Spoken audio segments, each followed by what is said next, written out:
So for a little rundown on the video today, we're going to be abusing Spirit of the Foe Tracer combo. What this does now is we hit an ability on a powerful enemy and it's going to give us 4x surges on a weapon type that matches the element of the ability that we hit.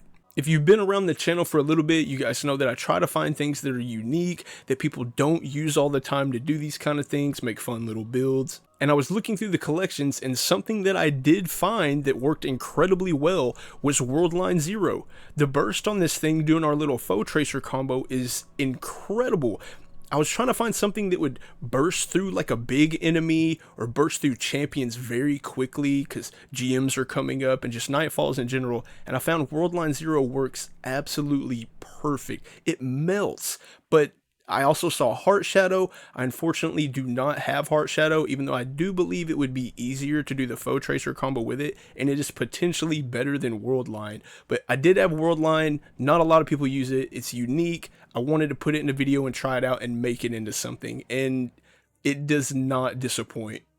I'm going to show you guys some damage testing with swords. I went down a little rabbit hole, and keep in mind when you're looking at this, it's not a damage test video. It's not, hey, this is the best sword, this is the best DPS, the best damage sword. It's not that by any stretch. Not even close to what that is. So keep that in mind when you're watching the footage. But I recorded it. I figured I'd throw it up there for you guys anyway, so you can kind of get the same idea that I have for the burst and burst of champions kind of thing. But that's pretty much it. The second half of this video, we're going to talk about new highest DPS sword in the entire game over everything, exactly what that is. And I'm going to do an extension onto the Ascension build that I made a couple of days ago. And I'm going to show that the heavy sword perks actually work the same as the ergo sums do. I'll show you some of the best abilities on that, some of the best perks, showcase that a little bit. And that's pretty much it. That's it for the video today. If you like, sub, do your thing. Let's get into the video. So just for the testing purposes and kind of the build video, I guess, what I'm doing is Spirit of the Foe Tracer. So you tag something with a matching ability that's the same element as the weapon that you're going to use. So in this case, I'm going to be using Arc Bolt on Hunter. And what it's going to do is going to give you 4x surges for about 10 seconds. Well, what I'm doing to get absolute max damage out of this is I'm using a matching ability. So in this case, it's going to be Arc Grenade. And then I'm using Snare Bomb to weaken them. You could use Tether too if you want. And then we're going to do Argent Blade. What you need for this is you need an armor charge. That way, whenever you hit them with the sword, it's going to make it do way more damage for the next 5 seconds. This, though, you'll see in the testing, this is finicky. So, for instance, Worldline 0 hits 10 times, two vortex slashes that are 5 apiece. But sometimes it would not proc it, even off the first hit. Like the whole first vortex that hits 5 times, it would do the same damage, and then it would proc on the second one only sometimes. It was really finicky. So for the damage testing, I made sure I hit a light attack before I did that to get Argent Blade to proc every single time. Also, Radiant, we're doing that either by picking up an orb or specking into Facet of Dawn. If you want the build to be able to do this with Worldline, here it is. You can run whatever you want here for your first slot. Threaded Spectre is actually pretty good for that, but I was using Stylus Executioner, Arc Bolt Nade here, Snare Bomb for Weaken. I was running Tether. You could do Golden Gun for Facet of Purpose Resto if you want. Facet of Dawn, so every single time we throw our Snare Bomb on something, we're Radiant for 5 seconds. This makes the combo with Foe Tracer crazy easy. Facet of Protection, so we're surrounded. We want our class ability back as usual. And then Facet of Courage, you could run this. You could run the melee, gives you health back. Really, whatever you want here is fine. Like, mine just so happens to have Verities on it too. So I did this in case I ever want to combo Snare Bomb into like a ×5 Verities or something anyways. But that's the build. That's how I'm doing the combo. It's Radiant, Foe Tracer Surge, Argent Blade, and then Weaken. And that's how I'm getting the max damage out of this Worldline.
So I want you guys to keep in mind the idea I had with this. This is by no means any measurable true DPS test or anything like that. It kind of just has to do with champion killing, just ways we could quickly burst down things in Nightfalls, the GMs coming up. As you can see here, I'm 15 light under. This is in the Master Nightfall, or the highest one you can do currently, and it pretty much one taps them. As we get our light up, other people are helping doing things. This thing might actually be decent for taking out champions, assuming something's not easier like Microcosm, which it probably will be, or even Heart Shadow. And here I show that I'm shooting an arc rocket. You can see it takes around 2 to 3 rockets at the light level that I'm at. There's just a few more clips of worldline, and that's really just what I wanted to showcase, was the burst in worldline. It has some serious potential. The wombo combo that you can do with it, it's fairly consistent. The timing's a little tight, but it's not too bad once you get it down.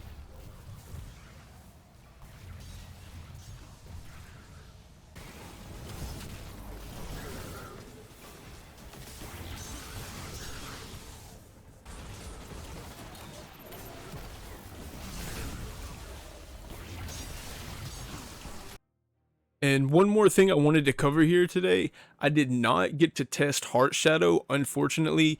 It is one of the few only exotics I do not have in the entire game, so I wasn't able to test it. I imagine it will probably be even easier to do foe tracer combos with it, and might even be better than worldline, because all you have to do is just hit a snare bomb, it weakens, procs foe tracer for free. So Heart Shadow, definitely be on the lookout. That one probably has more potential than all of them. And other than that, I also want to give a shout out to Aegis. I'm re-recording this very ending. I had this video already done. A friend pointed me in the direction that he made a video on swords. He heard that I was doing some sword stuff, and we've seen that the highest DPS sword in the game is actually, it's a ergo sum. It's the caster frame. I'll put it up on screen now from light.gg. I don't have one, but it has the perfect fifth on it. So this sword with the perfect fifth, this is the one you want above all swords in the entire game if you're looking for true DPS.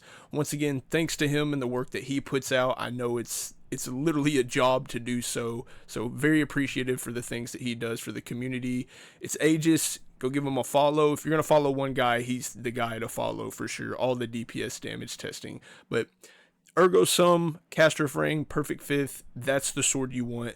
Highest DPS in the game of literally all swords. So for the end of this video, I wanted to make you guys aware of something that stems off the Ascension build I made a couple of days ago, which is the arc twirl in the air, tornado, helicopter, whatever you want to call it. And that's that the heavy swords actually work too, the same that the ergo sum perks do. So for instance, a big one would be something like the slammer, cold steel works on it. A really big one would be Relentless Strikes. So Relentless Strikes combined with the artifact perk, Blade Stamina, as you're doing the twirl, you're just getting infinite sword ammo. It builds up so quick. I have a feeling that they may patch this. We'll see how long it takes them to do so. But that works on perks. Another really big one is Unrelenting. So the whole time you're killing like 3 enemies doing the twirl, you're just healing yourself. So I saw a couple people saying they had trouble with the sustainability. I don't know if they were running Golden Gun to get the Resto Orb or not, but in case you are, you could do this right here. Put on an Unrelenting sword. I have an old one with Eager Edge, fortunate for me. But this will make you heal while you do the twirl. Also, something like this one was pretty good. I get a melee kill, volatile rounds, repulsor brace as I'm doing the spin. I'm just gaining a constant overshield. That works too. Chain reaction was a good one that works. Demolitionist also works on the sword, so you get your grenade back incredibly quick. So I'll put clips up of that now. I just wanted to showcase that to you guys. There's a bunch of other perks. Thresh, I believe, works on it too, so you get your super energy back. And I think even Incandescent works too, if you have a caretaker with Incandescent. Surrounded does also, but for whatever reason, I did Frenzy Surrounded. For whatever reason, the ergo sum swords still hit harder when I did the Ascension twirl. So, you know, take that for what you will, but just wanted to make you guys aware of that. Ergo Sum and Heavy Perks both work on the Ascension build I just made. And that's completely it. I'll let the clips play out. If you enjoyed the content, like, sub, do your thing as always. If not, that's good too. Y'all have a good day.